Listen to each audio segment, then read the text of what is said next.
እየተፋሽ ነው። ውድ የተራራው ሚዲያ ቤተሰቦች የጦር ጠበብት ለሆነው እንቁ የአማራ አብሪ ኮከብ ብርጋዴር ጄኔራል ተፈራ ማሞ ያልተነገረው ጉዞ የሚል የትረካ ዝግጅት ለእናንተ ለማድረስ ቃል በገባነው መሰረት ዝግጅታችን ጨርሰናል።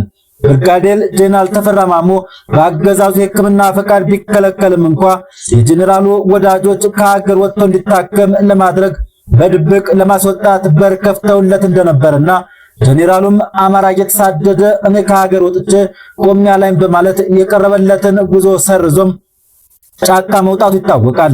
ተራራው ሚዲያም ከወዲሁ ለታላቁ ብርጋዴር ጄኔራል ተፈራ ማሞ ምስጋናን በማቅረብ ካሳለፋቸው አስቸጋሪ ዘመናት አሁን እስካለበት የትግል ጉዞ በጥቂቱ ለእናንተ ለማስደመጥና በታሪካችን መዝገብ ተሰንዶ እንዲቀመጥ አስበናል።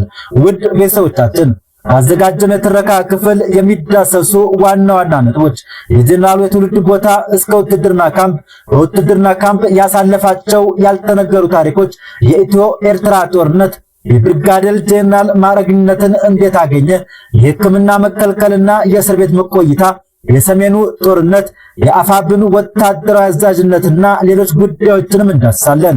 ክፍል 1 በመጪው አርብ ግንቦት 21 2018 ዓ.ም ይጠብቁን። ሁሌም ከጎናችን ስለምትሆኑም ከወዲሁ ምስጋናችን እናቀርባለን።